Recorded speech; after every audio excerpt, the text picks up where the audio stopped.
A company called Lost Horizon contacted me to see if I would be interested in evaluating one of their mattresses for my Tesla Model 3. I convinced them that a better evaluation would be to see if their Model Y mattress would work in the Rivian R1S. They sent me one as soon as they could to see if I was right, and they included their rechargeable mini pump along with it. The too long didn't watch is that Lost Horizon's Model Y mattress fit beautifully in my R1S, and its hybrid air and foam cushioning was more comfortable than my bed at home. It's fast to set up, it's self-inflated for me with no need to add any air at all, and it fit double bed-sized sheets wonderfully. The catch? All of its cushy foam makes it a bit of a chore to pack up again, but at $250, it's a significant savings over similarly sized hybrid mattresses and deserves a look if you're interested in sleeping inside your Rivian R1S. I took the mattress and the pump to my favorite campsite at Jordan Lake State Park near Apex, North Carolina for a trial run. Wow, this is actually inflating for the first time really fast. I've only had that valve open for maybe a minute at this point, and I feel like I could use their little pump and top this off and sleep on it right away. But I'm actually gonna let this go for a day because I don't need to sleep in it until tomorrow night when I'm sharing the campsite with somebody who I promised that I would let them sleep on the queen size bed in there while I test out this mattress in here. But we'll see how this feels after relaxing from being smashed up during shipping for who knows how long. This is what it looks like made up without a pillow there. But it actually is the length of a twin or a double bed, 76 inches. And you still have room at the bottom here for all kinds of stuff that you want to keep in here. This is the Model Y version of this mattress. They don't make one specific to the R1S.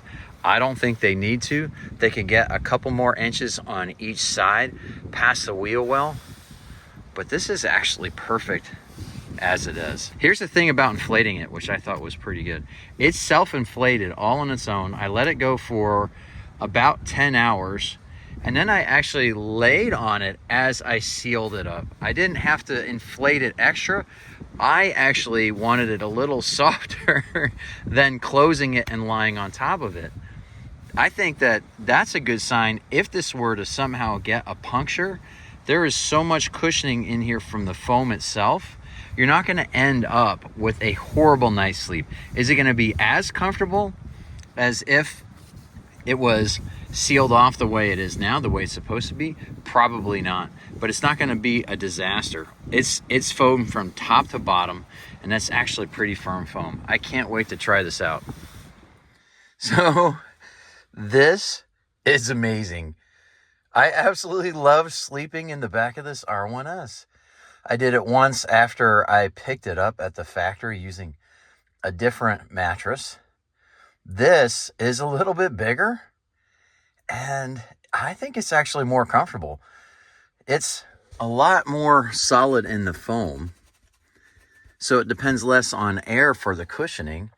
And I actually, instead of inflating this beyond letting it just inflate itself, I had to lay on it while I closed the valve because I wanted it softer than it was just self-inflating and sealed up. And of course, I'm just one person. I'm 165 pounds, and I like sleeping on a memory foam mattress at home. But this was great. I actually have window screens, but it takes time to put those up. I went to bed, it was dark, and we don't have neighbors that are close or anything like that. My friend actually slept in my tent. I let her do that because she hadn't slept in something like that before. Well, I slept in here testing things out, and we didn't have to worry about privacy here, and I didn't worry about waking up when the sun came up because that's what I wanted to do anyway. But this mattress is fantastic. And this is just a generic camp comforter. These jersey sheets, I think they're $25 from Amazon. Oh, I love them. It's a double for a double bed, and it's like they're made specifically for this. You can see that it conforms quite well to the taper and the narrower bottom. But also a couple other things about sleeping in an R1S with the passenger seat all the way forward. look how much room I have for stuff. I mean, I have this packed up with camera gear, and this is a very expensive set of binoculars. But I could have my laptop, I could have all kinds of things here for overnight. I just left my water up there and everything. But this is a really great camping vehicle to begin with, to sleep in. And this mattress, yeah, absolutely. This is fantastic. The next step is going to be a biggie. What does it take to get this rolled back up and put away? Before I deflate this, I do want to show you the dimensions of this in place without the sheet set on. You can see there's lots of room around the foot of it. It makes sense that it ends here because it's a standard 76 inches long, which is twin size, double size bed length. And that's the size sheets that I'm going to use on it. So I wouldn't want them to extend this longer. They do have room, if they wanted to make this custom for the R1S, to do less of a taper and keep it wider at the bottom. There's a couple inches, but you know, I'll be honest, just the way this works fantastic. Yes, they could, if they wanted to, customize this specifically for the R1S, but this Model Y version works just fine in this application. One other cool thing about this, the end does stick up a little bit farther over the seat back, but I had no problems. I did not feel this collapsing at all. This was fine.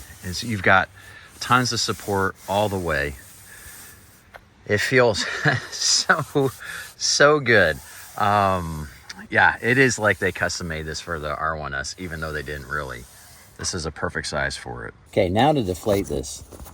The valve is a flip valve. That's the inflate position. Although when you're doing self-inflate or you're trying to empty it fast, you could have it open like that. That's the deflate position. So as you squeeze it, air is only going to be able to go out, and then it won't suck any more air in. I do have the little battery operated compressor that I'm going to use to extra deflate this once I get done trying this manually.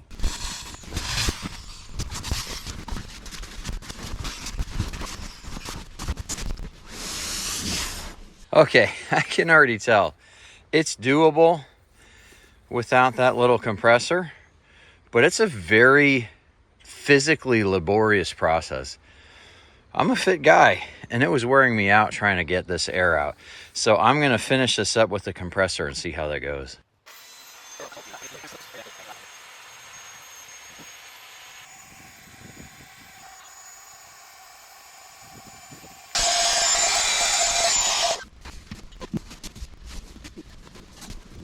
Okay, that's it. We figured it out.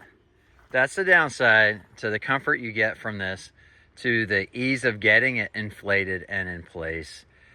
It is a lot more work getting it packed back up, a lot more time and a lot more work. Now, I think in the future what I would do is I would just stick this on there and let it run while I was doing other things.